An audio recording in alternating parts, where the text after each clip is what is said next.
Buenos días, mis hermanos. Vamos corriendo. Ya se nos está haciendo costumbre iniciar corriendo. Vamos a acomodarnos bien. Estoy muy despeinado. Vamos a ver. Vamos a ver cómo estamos. A ver. A ver.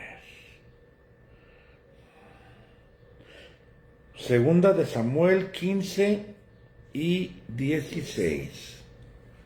15 y 16. Vamos a ver si alguien llega. Si nadie llega.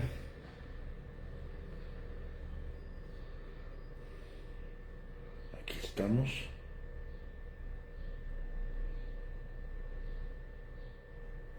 Sí, ya hay. Es que es un misterio para mí. ¿Por qué? A ver. Sí. En vivo, sí, aquí estamos. Sí, este soy yo. ¿Cómo están? ¿Cómo están? Bendiciones. Iniciamos poquito tarde. Mire, ya son 8:04, miércoles 18 de marzo. Ya te deben 4 minutos. ¿Eh? Ya te deben 4 minutos. En 4 minutos. Es que, y fíjense que ahora sí llegué temprano, estoy transmitiendo desde mi casa porque irme a la iglesia es un martirio ahorita.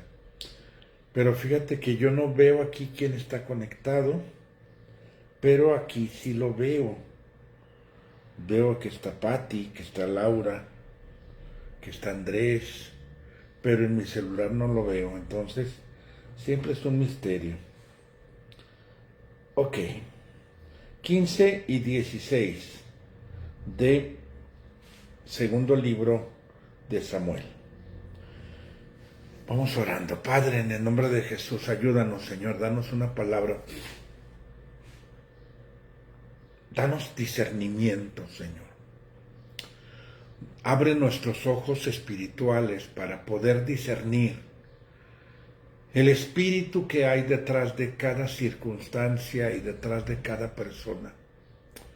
Que podamos ser sabios, inteligentes, para poder ver y caminar en un camino trazado por ti.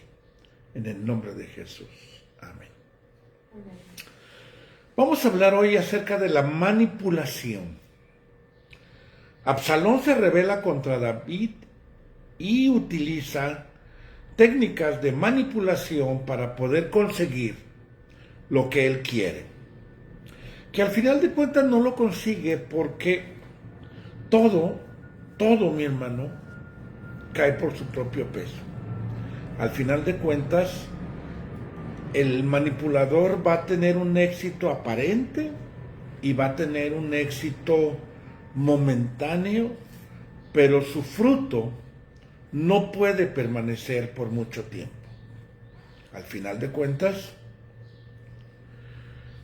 todo se va a caer porque está sostenido por naipes, por palitos, está detenido en forma débil porque está detenido en técnicas humanas y al final de cuentas todo esto cae. Pasado algún tiempo, Absalón consiguió un carro de combate y caballos y formó una guardia personal de 50 hombres. Se levantaba temprano y se ponía a la orilla del camino, a la entrada de la ciudad, y a todo el que llegaba para que el rey le hiciera justicia en algún pleito, lo llamaba y le preguntaba de qué ciudad venía. Si aquella persona respondía que era de alguna de las tribus de Israel, Absalón le decía: realmente tu demanda es justa y razonable, pero no hay quien te atienda por parte del rey. Y añadía: ojalá yo fuera el juez de este país, para que viniera a verme todos los que tienen pleitos legales, y yo les haría justicia. Además, cuando alguien se acercaba a saludarlo, habla de que cuando alguien se inclinaba alguien se inclinaba como... era muy normal que cuando una persona de autoridad estaba frente a ti, tenías que inclinarte como señal de respeto. Entonces, cuando alguien se acercaba y se inclinaba, Absalón le tendía la mano y lo levantaba, lo abrazaba y lo besaba. O sea, parecía la pura verdad. Esto lo hacía con todo israelita que iba a ver al rey para que le hiciera justicia. Y así les robaba el corazón a los israelitas. Al cabo de 4 años, Absalón le dijo al rey: ruego su majestad que me permita ir a Hebrón a cumplir la promesa que hice al Señor. Por 4 años estuvo trabajando su estrategia. Y luego dice que, el versículo 11, invitó además a 200 personas de Jerusalén, las cuales fueron con él de buena fe, sin saber nada del asunto. Asimismo, Absalón mandó llamar a unos consejeros de David, fíjate, a uno de los consejeros de David llamado Aitofel. Aitofel era abuelo de Betsabé. Aitofel era abuelo de Betsabé, que seguramente Aitofel estaba enojado con David por lo que había ocurrido con Betsabé y con Urías. Entonces, Aitofel estaba guardando amargura ya de tiempo contra David, y cuando vio la oportunidad de voltear bandera, lo hizo.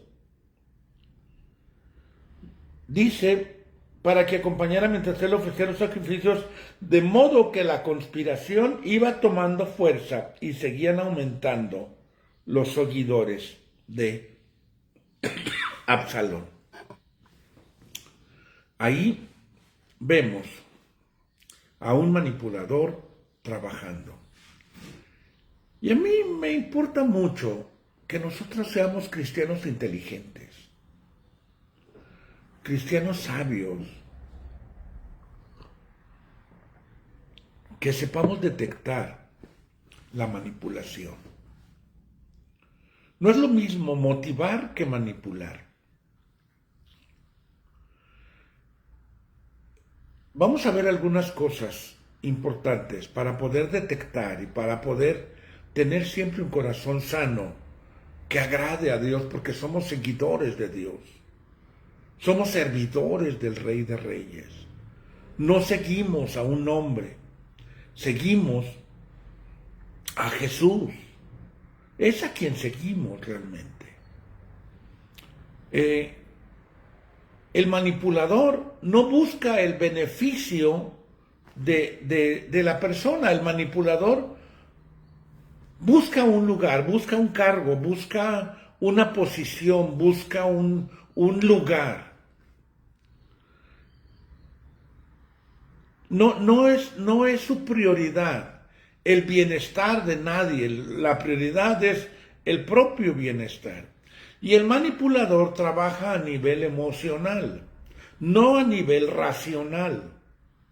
Por eso es muy importante que nosotros trabajemos a nivel racional, porque toda la doctrina bíblica y todo lo que Dios hace, todo lo que Dios nos lleva, siempre nos lleva a la razón, a entenderlo.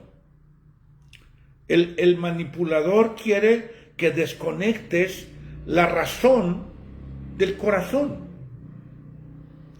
porque esa es la forma como te va a manipular. Pero Dios no quiere desconectarte de la razón. Dios no quiere desconectar tu intelecto.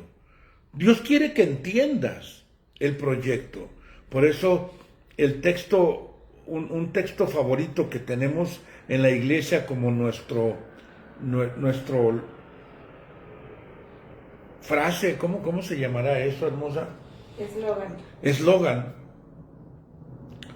Que somos amigos, porque dice Juan 15:15, el siervo no sabe lo que hace su señor.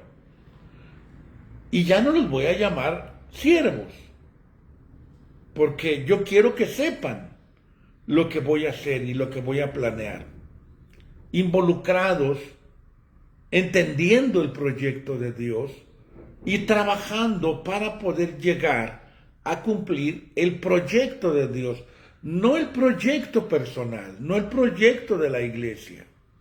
El manipulador trabaja a nivel emocional y busca al necesitado,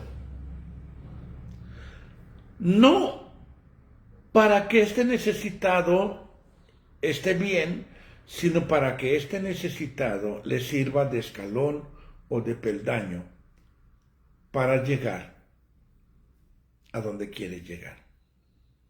Entonces busca al necesitado y le promete que vas a ser rico. O sea, si tú buscas a Dios vas a ser rico.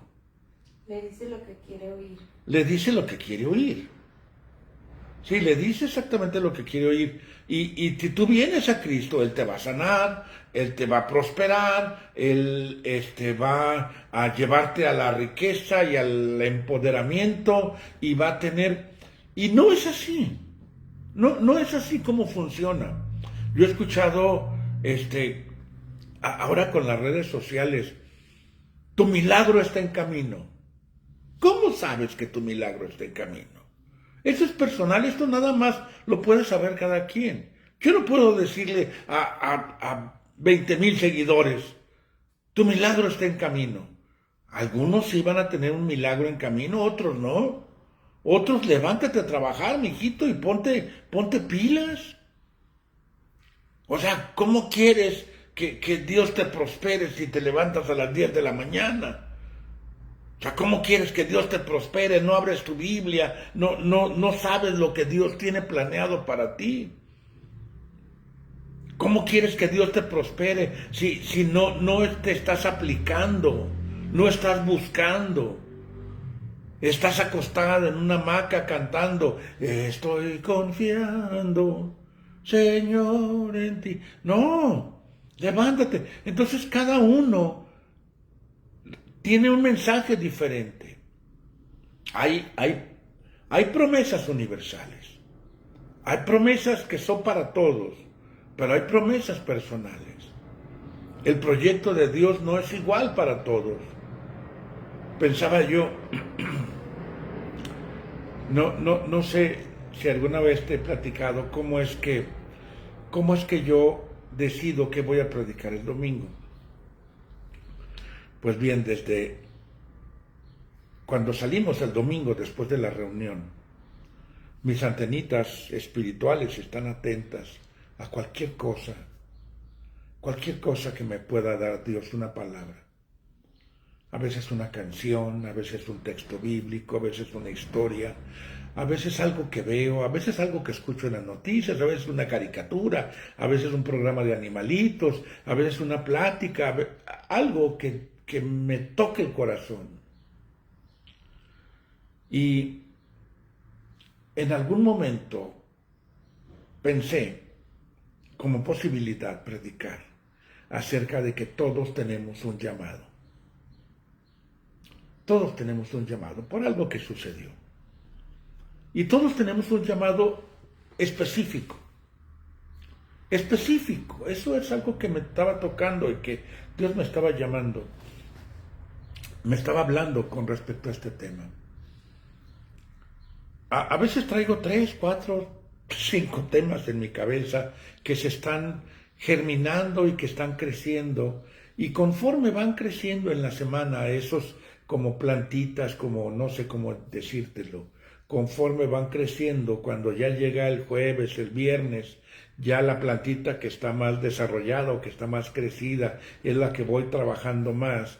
Y al final me siento, el sábado, el último día, me siento a escribir todo lo que se germinó, todo lo que se gestó en mi corazón durante la semana.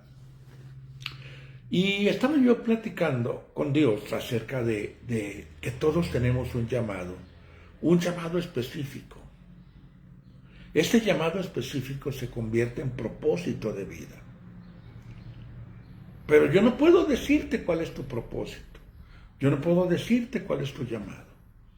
Tú tienes que descubrirlo por ti mismo. ¿Cómo lo descubres? A través de tu relación con Dios.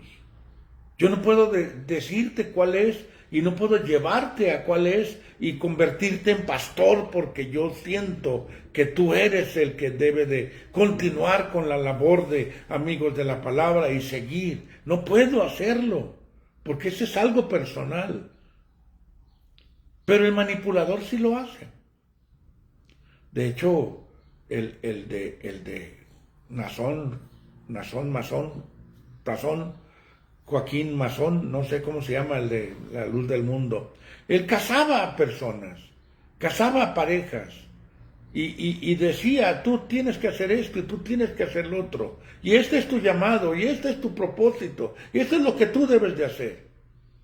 Hay cosas que nadie te puede decir qué hacer, nadie, absolutamente nadie. Solamente Dios te lo puede decir. Nadie te puede imponer un propósito de vida. Nadie te puede decir, este es tu llamado. Y te lo profetizo y te lo hablo. Y el manipulador está buscando engrandecer su proyecto, no engrandecer el reino de Dios. No está buscando el bienestar de las personas, está buscando su propio bienestar. Y cuando una persona, como si fuera un limón, le exprime todo el jugo, ya no le sirve. ¿Qué es lo que hace? Lo desecha, porque ya no me sirve. A otra cosa, mariposa, necesito más. Por eso, ese tipo de grupos o de iglesias o de personajes cambian, es rotativo la gente. O sea, el grupo de alabanza es ahorita uno, pero el siguiente año ya los tronó, encontró uno mejor y lo cambia. Porque dice, no, este canta mejor, vente para acá, tú, fúchila. Y la gente, su congregación cambia. No, son 5,000 hoy, pero dentro de un año son otros 5,000, no son los mismos 5,000. Porque de esta manera la gente es desechable y la gente no le importa, no le importa. Es importante, mi hermano, que tú busques a Dios, veas a Dios en tu vida, sigas a Dios, que leas la Biblia para que entiendas y para que comprendas cuál es el propósito de Dios para tu vida. Tú, en forma personal, individual, tú, cuál es tu llamado, cuál es tu propósito de vida.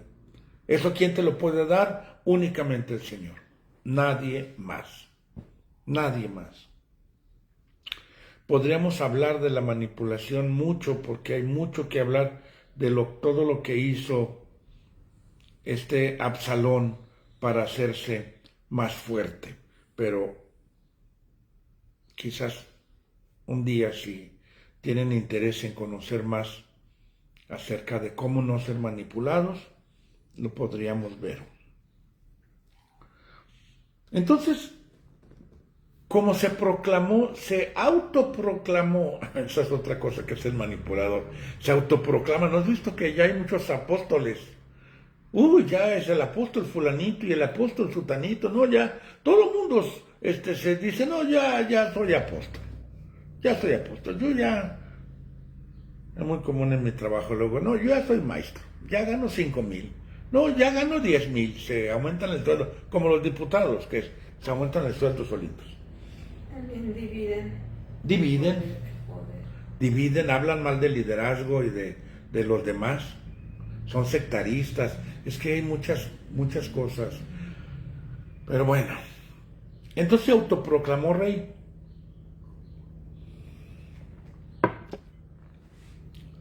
Y un mensajero, versículo 13, fue a decirle a David que los israelitas estaban haciendo partidarios de Absalón.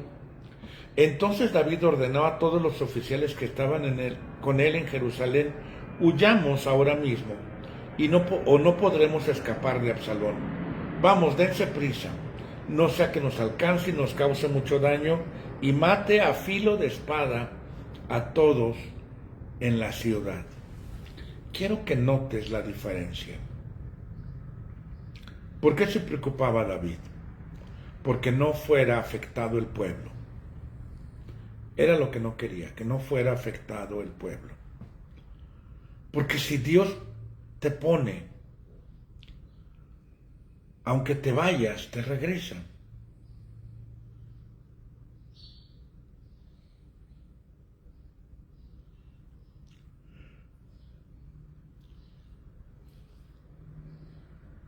Es la misericordia de Dios. Esa es la misericordia de Dios.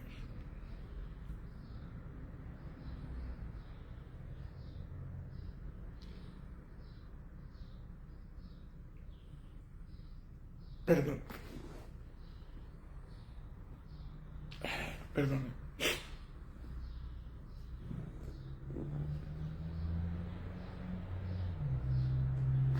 Y sale David huyendo.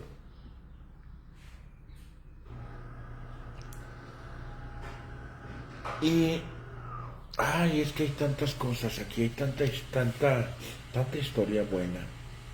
Y ya me quedan, caramba. Hubo gente que quiso seguir a David. Y David les dice, no, regrésense, porque, pues ¿cómo los voy a sacar de su confort? El manipulador se quiere arrastrar como el diablo a la tercera parte de los ángeles. Pero David dice no. Sin embargo, hubo algunos que lo siguieron. Hubo uno que se quiso llevar, también Sadoc se quería ir con David y se quería llevar el arca del pacto, sabiendo que para David era muy importante el arca del pacto.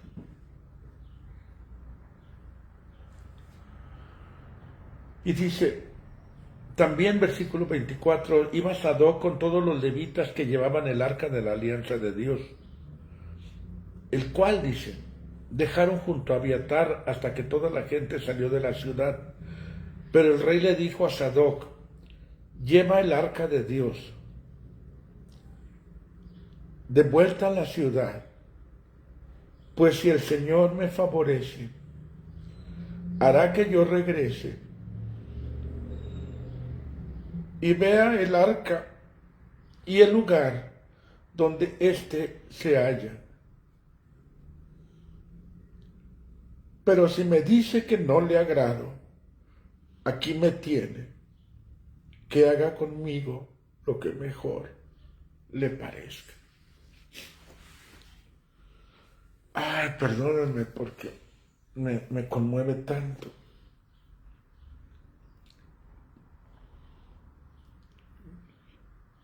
Porque es Dios el que pone y el que quita. Es Dios el que dice sí o no. No puedo ponerme a fuerzas. No puedo aferrarme a algo que Dios no me dé. Mi esposa. Y si nosotros buscamos a Dios realmente, si lo buscamos de corazón y lo ponemos como prioridad en nuestra vida, a veces nos va a dar, a veces no nos va a dar, a veces nos va a llevar, a veces no nos va a llevar. No podemos vender una promesa de prosperidad y de bendición. A mí me gusta mucho compartir lo que hemos aprendido, mi esposa y yo, con respecto a los negocios al dinero, a las cosas materiales. Me gusta compartir lo que hemos aprendido, porque quizás algunas cosas te puedan servir. Pero no puedo yo garantizarte ni asegurarte que si haces eso vas a tener riquezas. Me gusta compartir porque me gusta ver a la gente bien, quiero verlos bien, yo quiero verlos bien. pero al final de cuentas son cosas personales. Y luego Usaí era el consejero de David. David tenía dos consejeros, Aitofel y Usaí. Eran personas muy sabias que le daban buenos consejos. Dicen que Aitofel cuando hablaba era como si Dios hablara porque era muy acertado en sus consejos. Y Usaí quería irse con David y le dice, no, no vengas conmigo porque me serás una carga. No sé si estaba viejito o si era lento. Dice, no, porque me vas a estorbar más de lo que me ayudes, compadre. Pero vuelve con Absalón, dile, y sirve de que ves ahí, que escuchas, a ver qué me dices para que me pongas sobre aviso qué va a pasar.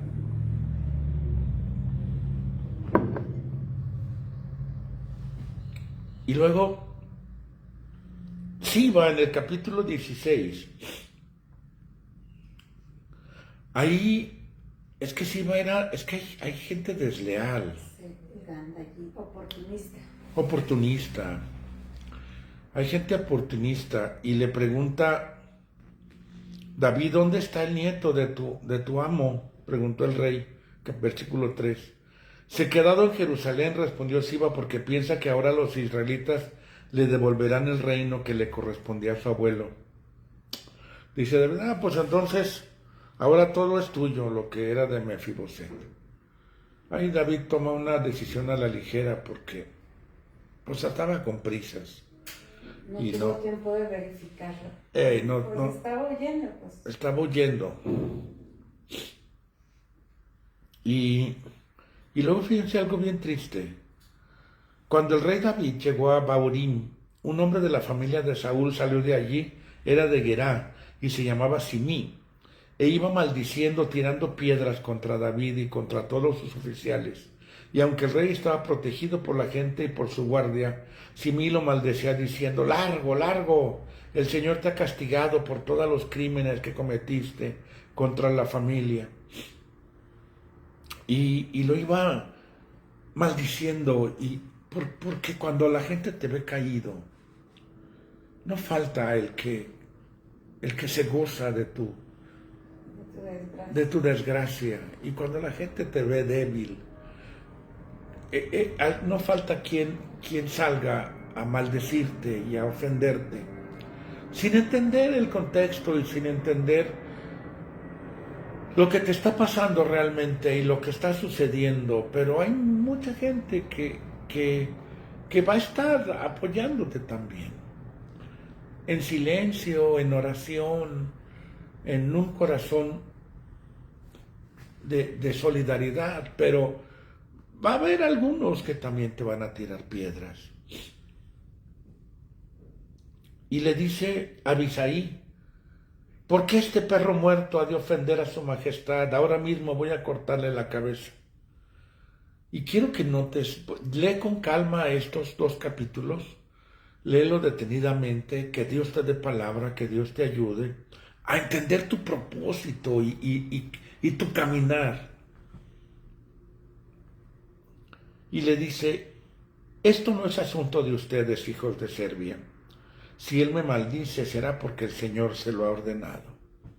Y en tal caso, ¿quién puede pedirle cuentas de lo que hace?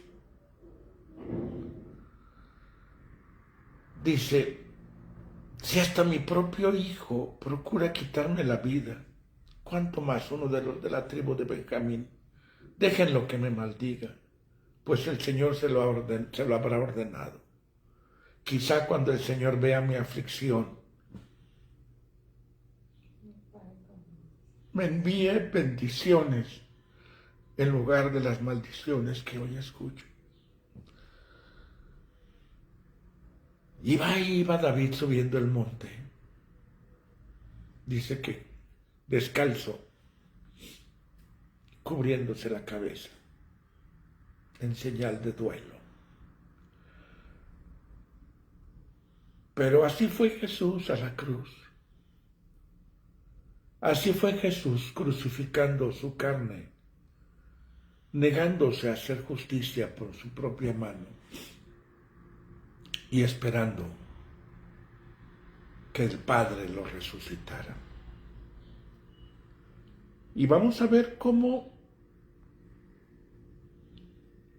esta historia triste, porque es muy triste, pero Dios cómo restaura, cómo Dios levanta, y Dios es el que pone y el que quita, el que da y el que quita, el que bendice. Es Dios el que debemos de seguir, es a Dios al que debemos de ver. Esta historia habla de ti. Esta historia habla de cómo debes de comportarte y cómo debes de actuar. Lee estos 2 capítulos, ya me pasé 3 minutos. Esta historia habla de cómo debes de comportarte. Y luego habla del consejo de Ahitofel, que lo bueno que estaba ahí el amigo de David, Usaí, que no permitió que hicieran el consejo de Ahitofel, porque el consejo de Ahitofel era bueno. Era más acertado, pero Dios interviene al final de cuentas. Dios interviene y nada ocurre por casualidad.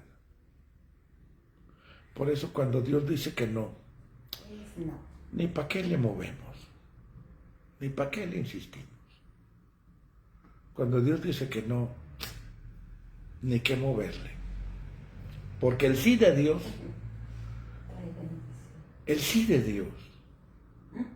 está en otro lado. Y el sí de Dios es mejor que forzar el no. Que Dios te dé palabra, lee con detenimiento, porque la verdad es que lo vimos bien por encimita. Pero mañana le seguimos con el 17 y el 18. Que Dios te bendiga y tengas un excelente miércoles. Bendiciones.